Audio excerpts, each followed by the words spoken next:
guys, it's Tommy here and welcome to a brand new Liverpool video where we will talk about Jurgen Klopp wanting to sign players but not being given the money to sign the players. What do you think about this? Do you think the Liverpool owners are backing Jurgen Klopp in the transfer market? Because Liverpool are not even in the top 10 when it comes to net spend in the transfer market. So we will take a deep look at Liverpool's transfer business so far, and I think FSG need to get out of Liverpool FC if they don't back our best manager of the last 30 years, one of the best managers in Liverpool's history, Jurgen Klopp. And he said they are looking to strengthen their team, but at the moment Jurgen Klopp is not in charge of funds. He said that Liverpool are always looking to strengthen with the right player, but we are not in charge of what we can spend. And he's referring to himself and to his assistant managers. So it's pretty clear, and he even said this before the Manchester United game. So it's pretty clear that Jurgen Klopp wants to sign a midfielder, but he's not given the funds to do it. What the hell is that about, FSG? I mean, seriously, Liverpool have signed players worth 85 million euros, as you can see here on the Transfermarkt website, and we sold players for a combined total of 80 million, so our net spend is around 5 million euros. That's for a team who went to the Champions League final, for a team who finished second in the Premier League and who won the FA Cup and the League Cup, and who were one of the biggest clubs in the world. That's absolutely disgraceful, in my opinion. FSG need to sell Liverpool FC if they don't back our best manager of the last 30 years, Jurgen Klopp. That's my opinion, and that's my argument that I'm making in this video. Let me know, what do you think about that? Do you agree? Do you disagree? Do you think if FSG don't give money to Jurgen Klopp and we are not signing midfielder, do you think you are FSG in or FSG out? And I'm looking at the net spend of all the Premier League clubs. I mean, it's ridiculous. Nottingham Forest spent 133 million, but their net spend is 127. So look, where is Liverpool? We are not even in the top 10 when it comes to net spend. Look, and there we are. Only like 5 clubs have spent less net spend wise than Liverpool, which is absolutely ludicrous. I mean, Leeds United have a positive net spend, and Everton, Man City, Brighton have a positive net spend at the moment. But Liverpool have only a 5 million net spend. I mean, when teams like Tottenham have a net spend of 73 million, Arsenal almost 100 million pounds, Man United 120 million. And this is accurate as of August the 22nd, by the way, so this can change before the end of the transfer window. But Jurgen Klopp said that when all the players are fit, we are happy with the players that we have, of course, but even then you always look to strengthen, but we have to make sure that it must be the right player. If the right player is not available in the moment, then we say, okay, then we deal with what we have before we sign a player who is not 100% right. This situation never changed. But Liverpool manager Jurgen Klopp said that Liverpool will sign players if we get a lot of injuries, and that's the case at the moment. Liverpool haven't started Fabinho against Manchester United. This was just recently revealed because we are managing the minutes of Fabinho in the 3rd game of the season. And that's the same with Henderson. Henderson in the previous game was substituted for Fabinho. This time the same, but I think the last game it was the other way around. Fabinho started, Henderson came on. This game Henderson started, Fabinho came on. Because Jurgen Klopp can't play both players in the same time because we are afraid of one of them or both of them getting injured because of too much workload too early on, and because we have like 14 or 15 outfield players fit, senior players that is. Absolutely ludicrous. Liverpool find themselves in a situation so early on in the season where we are having to manage the minutes of Fabinho and Henderson. I'm absolutely fuming with this. Let me know if you agree or disagree with me. And Jurgen Klopp said now we have more injuries than we would have imagined, but now it would be cool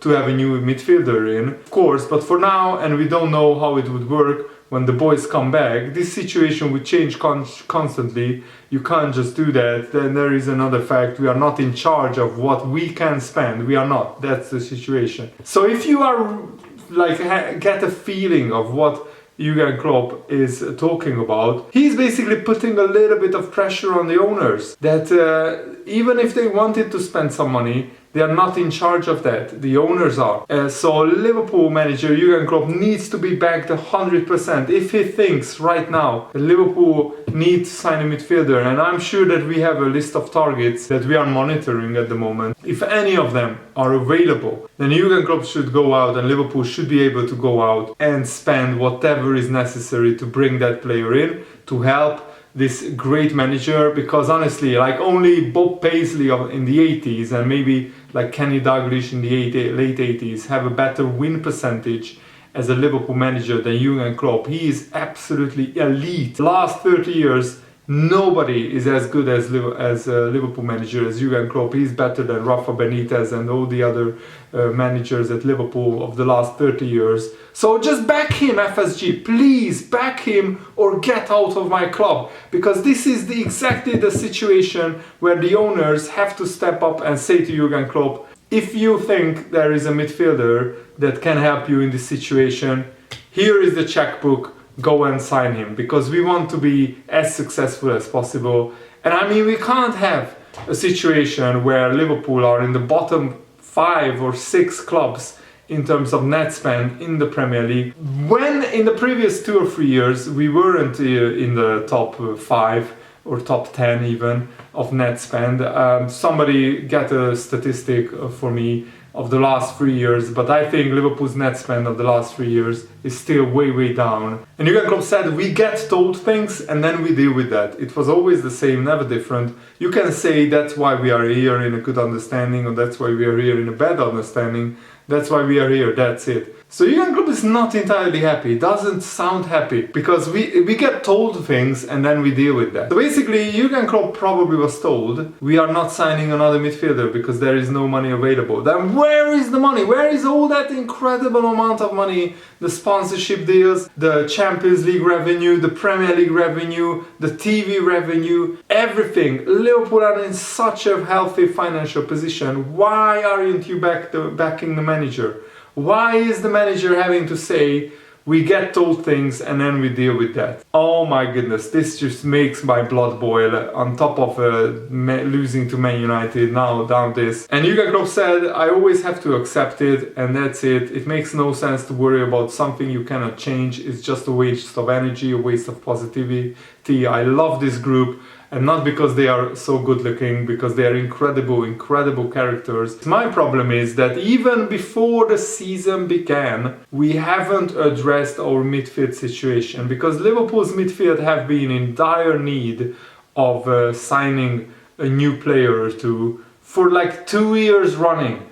We are going into our 3rd season in a row where Liverpool have a problem in midfield. Our midfield is not as elite, as good as somebody like Man City's midfield, and we should be striving to achieve the levels of Manchester City. Of course, I'm not saying we should sign a bunch of £50 million players, but when you have a clearly an area which is declining, the midfield is really declining, and it's affecting all the other departments in the team, the defense, the attack, the cohesion of the team. And when you have a department which is rotting away, which is aging, and also this midfield has been through hell last season, then you need to bring in fresh blood. And Fabio Carvalho is a young player. You can't really rely on him to keep Liverpool in the title race alongside Harvey Elliott. I said this before the season began. Jurgen Klopp also talked about Naby Keita.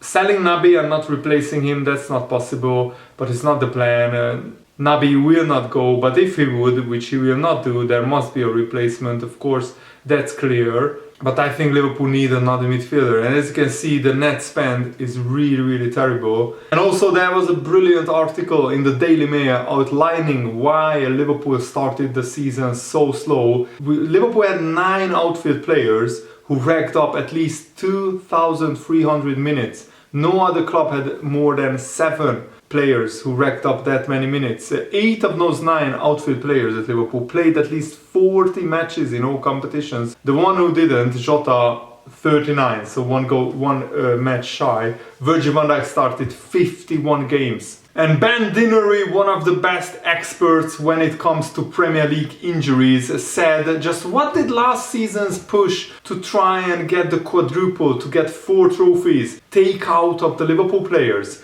The physical demands of putting your body through that 2 or 3 times a week has had an impact, and we are seeing slightly jaded, mentally, physically tired players starting the season.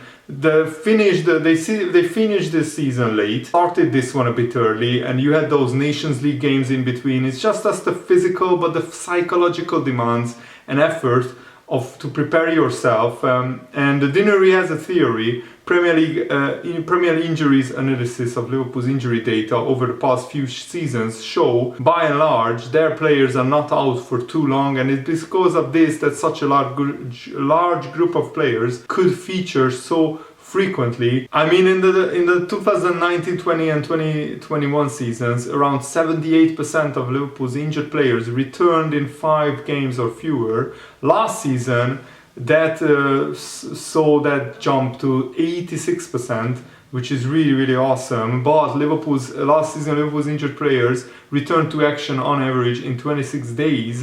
The figure for the season before was 42, but I think for this season it will be a lot higher. Zone 7's technology analyzes everything from match and training data to a player's strength, sleep, stress levels to flag up when they are at risk. And Dinnery thinks with the rise of this kind of technology, we could see a rise in the number of injuries, with more players missing games, but they will return much quicker, miss the odd game here instead of the risk of missing 6, 7 or 8 down the line.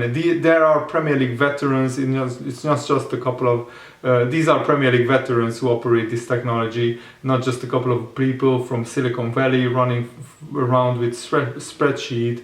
It's Zone 7 founder Tal Brown told the Daily Telegraph in May. Last season Liverpool reported 39 injuries and lost 968 days, down on the previous campaign's total of 1,722. But let's see what this season brings, because this season will be the craziest ever, with the most demanding, most hectic fixture list, with the World Cup in the middle of the season, and also Champions League, League Cup, FA Cup. There are no fewer games than before, but a lot more with the World Cup. And Jurgen Klopp said that Liverpool are in a tricky situation injury-wise. We get through the week with 14, 15 senior players. We have to make sure that none of them gets injured now and during the week, because there is no real options left anymore. So this does hint that the decision for Henderson to start against Crystal Palace and for Fabinho to do the same, to start against Crystal Palace on the bench, So Fabinho started against Crystal Palace and Henderson was on the bench. The reverse was true at Old Trafford.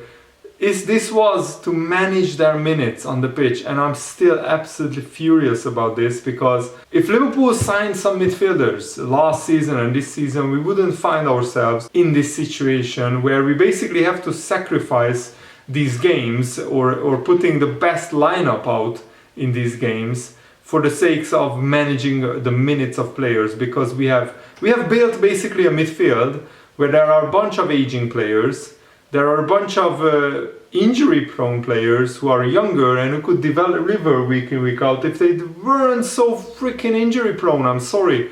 Naby Keita, Oxlade-Chamberlain, Curtis Jones, they are injury-prone. Thiago, Henderson, Fabinho always pick up niggles and injuries.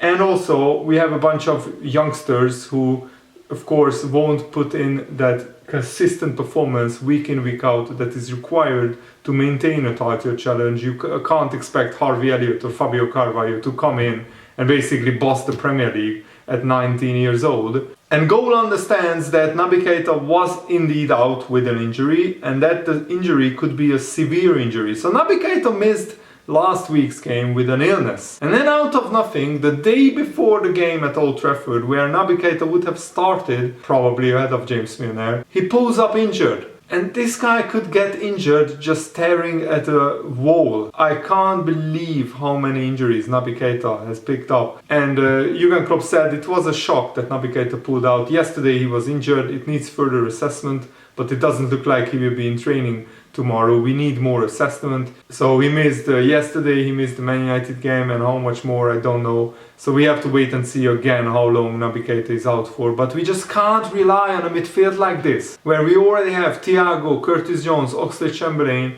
and now Naby Keita out injured. That's 4 out of the 8 midfielders injured. And also we have Harvey Elliott, Fabio Carvalho, 2 very, very young players. So Liverpool need to sign a midfielder. That's my verdict. And also a word on Marcus Rashford's offside onside debate. So in this picture, Marcus Rashford looks like he could be offside, but that angle is deceiving. There is another angle on your right, but Marcus Rashford was actually offside in the previous year's rules, but because this year they actually introduced the system where if the margin is minimal, then they will give it onside, something that really we wanted to be implemented in the Premier League. So as much as I hate losing to Man United, this is actually a good rule. When it's the lines are overlapping each other, then it is given as onside and only one line is shown, basically. So ESPN's Dale Johnson said that this new system gives the tolerance level or margin of error of a 5 centimeter back to the attacking team, meaning they can be just in front of the defender and the goal will still stand due to the possible inaccuracies in the system. Usually the offside image shows both lines to attacker and defender, but when a player is onside, due to the tolerance level, the computer automatically only displays the line to the defender, which in the Premier League is green to make it clearer that the goal is good. The line isn't displayed to both players in any league because that would they would sit on top of each other. Rashford was marginally offside, but onside given due to this benefit of the doubt. So what do you think about this? Even though this time Man United benefited from it, hopefully Liverpool will benefit from it during the season. And I fully agree with David Lynch saying that Liverpool must act in the transfer market after Liverpool was exposed for their midfield weakness during the Man United game. This failure to bolster the midfield, as well as a number of summer departures from Liverpool, has ultimately led to a sense that the squad has started this season is weaker than the one that finished the last. I think you can make that argument because Mane left and Darwin Núñez joined, but also Diego Origi left, Minamino left, Carvalho was the only player coming in. This squad is definitely weaker than last season's squad. It simply did not make sense to allow that to happen so soon after Jurgen Klopp has shown what could be possible quadruple when he has the correct tools at his disposal. It would be a major disappointment if this glorious era of Jurgen Klopp only ended with 1 Premier League and 1 Champions League trophy, because Jurgen Klopp and this Liverpool team, if it's bagged, then this could win so much. This era could win so much more, so many more trophies. So while Liverpool's famously stubborn recruitment staff will doubtless argue that signing a player right now offers no guarantees, the threat of a wasted campaign should surely provide sufficient incentive to embrace a more pragmatic approach and just go and sign a midfielder that you have already thinking about signing in the future. Just bring that forward, that midfield signing that you were planning maybe to sign 1 summer or 2 summer from now. That's my opinion. Let me know what is yours in the comments below, and thanks for watching. Hope you enjoyed this. Have a nice day. See you later. Goodbye.